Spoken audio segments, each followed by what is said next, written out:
Salut tout le monde, c'est Tosh pour Scarlet Fishing. Comme vous le voyez, je vous retrouve là depuis mon appart car je suis comme vous confiné. C'est la première vidéo que je fais depuis la mise en place de ce confinement dû à ce sale virus qui fout un peu la zone à travers le monde entier. Je suis comme vous pêcheur et le grand air me manque terriblement. Bon, on va encore patienter un petit peu. Heureusement, la patience fait partie de nos vertus premières. Avec tout ça, on a un peu plus de temps libre. Je dis un peu plus parce que certains d'entre nous travaillent encore ou alors ont des enfants comme moi en bas âge, ce qui prend énormément de temps pour faire autre chose. Mais on arrive toujours à débloquer 1 ou 2 heures dans la journée pour faire des trucs plutôt sympas. Et aujourd'hui, je vais vous parler des 10 choses que j'ai trouvé à faire quand on est pêcheur et quand on est obligé de rester à la maison. Une des premières choses qui m'est venue à l'esprit quand je savais que j'allais être enfermé pendant autant de jours, ça a été d'essayer d'élargir mes connaissances, notamment au niveau des nœuds de pêche. Vous en connaissez sans doute comme moi quelques-uns auxquels vous faites 100% confiance, mais pourquoi pas profiter de l'occasion pour essayer d'en apprendre des nouveaux qu'on ne connaissait pas ou qu'on n'a jamais pu maîtriser correctement. Moi personnellement, je me suis repenché sur le nœud FG que j'aimerais bien arriver à réaliser très vite au bord de l'eau. C'est un nœud que je connais déjà, mais que j'ai du mal à faire en conditions de pêche. J'essaye de le travailler encore un peu plus, notamment sur des diamètres assez fins pour essayer de le réaliser parfaitement au bord de l'eau. Des nœuds de pêche, il existe plutôt plein. Si jamais vous êtes débutant en la matière, je vous conseille une vidéo qu'on a fait il y a un petit moment qui vous explique exactement comment réaliser les nœuds principaux. Essayez d'aller fouiller ailleurs pour essayer d'apprendre des nouveaux nœuds. C'est toujours bon à savoir. Je pense notamment au nœud Rapala par exemple, ou au nœud Pexé, au nœud de Greener, qui sont des nœuds peut-être un peu moins connus que le nœud de cuillère et que le nœud Albright, mais c'est des nœuds qui sont très bons à savoir et qui vous aideront une fois au bord de l'eau.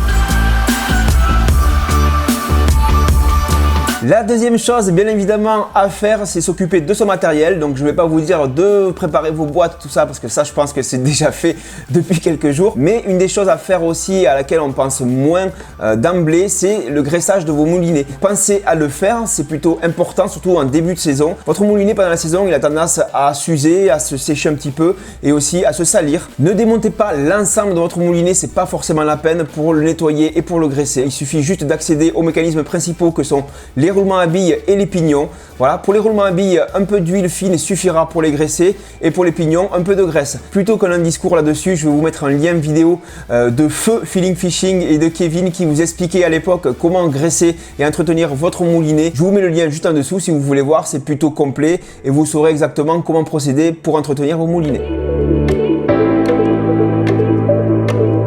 On reste dans le monde du moulinet, on va pas très loin, on va parler de la tresse et du tournage de tresse. Alors pour ceux qui ne savent pas ce que c'est tourner la tresse, c'est très simple.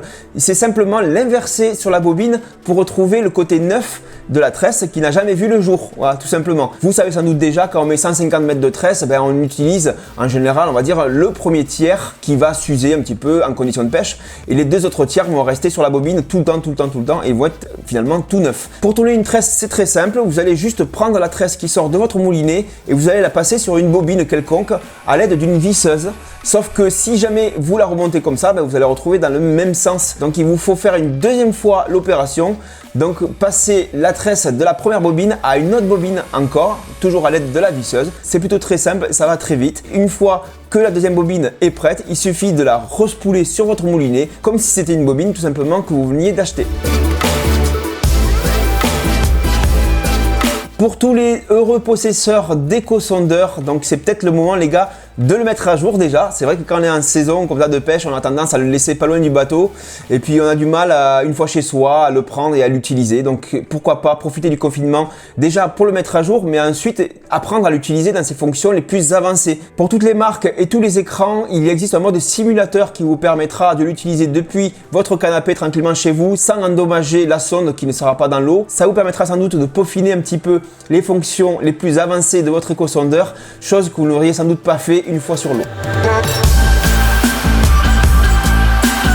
Nous voilà enfermés pour quelques jours et honnêtement le grand air nous manque beaucoup et moi personnellement j'ai un petit moyen pour essayer de m'évader un petit peu.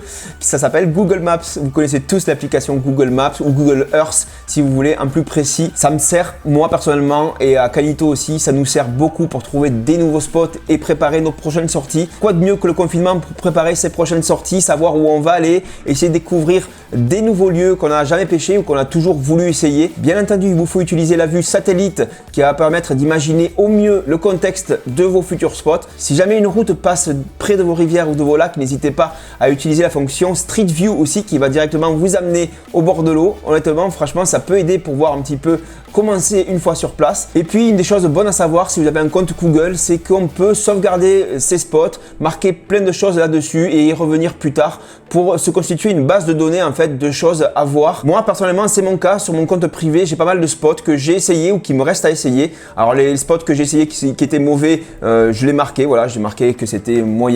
Et puis, il y a certains spots que j'ai trouvé comme ça et qui ont plutôt bien donné. Et en général, c'est des spots que vous avez ou que vous allez retrouver en vidéo sur Skarner Fishing. Pourquoi pas profiter de ce temps de confinement pour visiter le site circlefishers.com, notre Vinted à nous, comme j'aime bien dire. Vinted, vous savez, c'est une plateforme de vente d'habits en ligne. Voilà, on vend plein de choses d'occasion et on achète aussi. Circlefishers.com, c'est la même chose pour nous pêcheurs. Alors vous trouverez pas mal de leurres, mais aussi plein de matos divers et variés. Ça peut être n'importe quoi du moment que ça a rapport avec la pêche. Moi, c'est un site que j'utilise depuis l'an dernier et que j'adore, honnêtement. Tout ce que j'ai mis en vente dessus, je l'ai vendu et puis j'ai acheté aussi quelques leurres que j'ai du mal à trouver ailleurs, des leurres d'occasion qui souvent, faut dire, sont plutôt en très bon état. Attention néanmoins, il y a quelques limitations qui ont été ajoutées ces derniers temps dues notamment à la période de confinement et la limitation du travail des facteurs, ce qui est une chose normale. Pourquoi pas chez vous tranquillement préparer vos annonces pour tout balancer une fois que ce maudit confinement sera fini. Moi c'est ce que je fais, voilà, je prends en photo tout mon matériel, tous mes leurres et je vais pouvoir poster bientôt plein de nouvelles annonces en espérant que ça me rapporte un petit peu de sous-sous. Bien entendu, en ce moment, vous l'avez vu, beaucoup de contenu sur YouTube et sur plein de plateformes dédiées à la vidéo. Donc forcément, on va commencer par YouTube et on va prêcher pour notre paroisse, car oui, une des meilleures choses à faire, c'est de voir dans notre catalogue de vidéos des choses que vous n'avez sans doute pas vues. Voilà, c'est très dur de tout voir, j'en suis très conscient. On est à plus de 280 vidéos, je crois, sur la chaîne, donc ça fait énorme. Mais dans les vidéos les plus récentes, je citerai les séries que vous devez voir absolument. La série en Extremadure, en Espagne, la série en Guadeloupe, plus récente, bien entendu, la série en Finlande, bref, beaucoup de choses à voir. Les vidéos plutôt régulières dans le coin, en Aveyron, dans l'Hérault. Tout ça, c'est sur la chaîne. N'hésitez pas à aller voir. Je suis sûr qu'il y a bien au moins une vidéo que vous n'avez pas vue. Pour bientôt aussi, nous espérons pouvoir faire un live ou deux sur la chaîne pour essayer d'être avec vous en temps réel. Ça serait vraiment pas mal. Pour ça, il faut que je m'organise encore un tout petit peu, mais ça va arriver. Si jamais vous regardez régulièrement nos vidéos, vérifiez que vous êtes bien abonné à la chaîne. Et si c'est pas le cas, faites-le s'il vous plaît. C'est très important pour nous. Merci à ceux qui l'ont déjà fait. Je tenais aussi à vous parler de deux chaînes YouTube que je regarde en ce moment et qui me plaisent beaucoup. La première, c'est une chaîne qui est, je crois, finlandaise, si je ne me trompe pas. Et c'est notre ami Millet de chez Canal Gratis qui nous l'a conseillé. Je l'en remercie d'ailleurs. Cette chaîne s'appelle Rolf Nylinder. C'est un pêcheur à la mouche. C'est en anglais, malheureusement, pour les non-anglophones. J'en suis désolé, mais rien que pour les images, ça vaut vraiment le coup. Je vous mets le lien sous la vidéo. La deuxième chaîne que je voulais vous conseiller, ça s'appelle Nervurax. Une petite chaîne aussi qui grimpe fort en ce moment et qui axe ses vidéos de pêche un peu plus aussi sur la biologie pour tout savoir du comportement du brochet, de la truite et plein d'autres choses très intéressantes. Je vous conseille d'aller faire un tour sur la chaîne Nervurax. Vous avez le lien sous la vidéo. On reste dans le domaine de la vidéo pour vous parler des formats un peu plus télé cette fois-ci.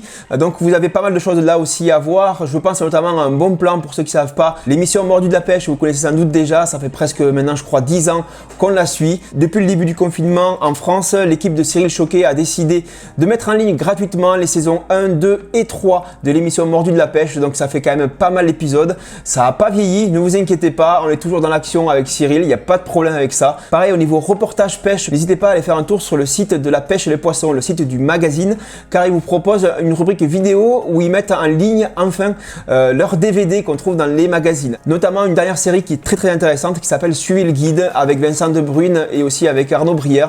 Donc je vous conseille d'aller voir tout ça, c'est plutôt vraiment sympa à regarder.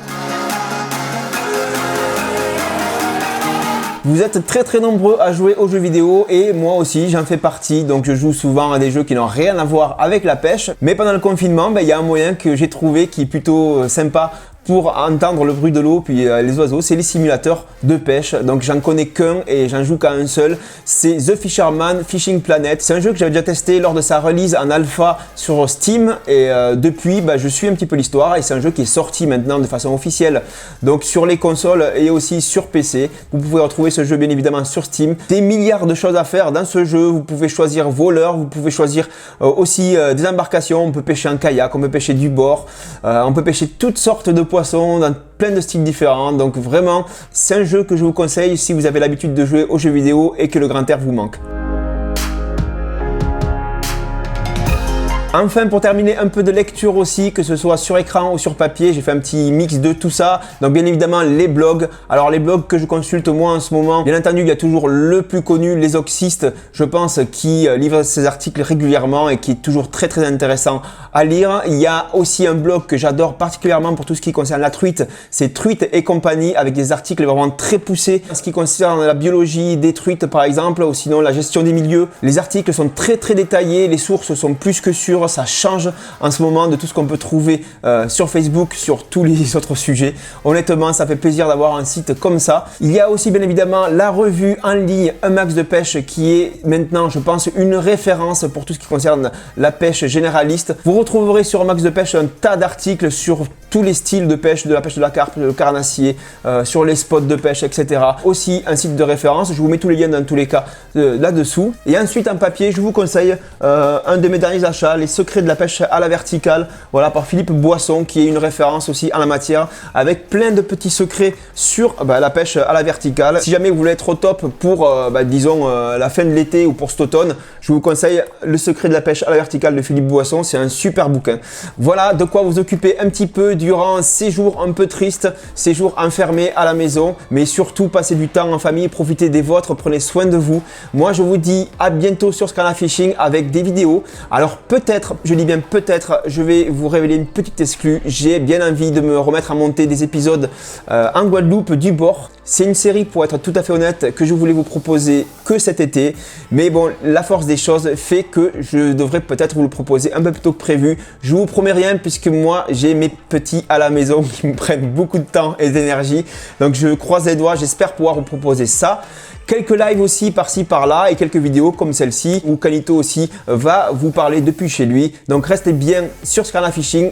Abonnez-vous, c'est le moment. Abonnez-vous à la chaîne, j'insiste là-dessus. Voilà, si jamais vous voulez suivre toutes nos sorties vidéo, vous savez ce qu'il vous reste à faire. Mettez un petit pouce bleu à cette vidéo si ça vous a plu. Et moi je vous dis à très bientôt. Et surtout, très bon courage à vous. Vivement le grand air. À plus. Ciao.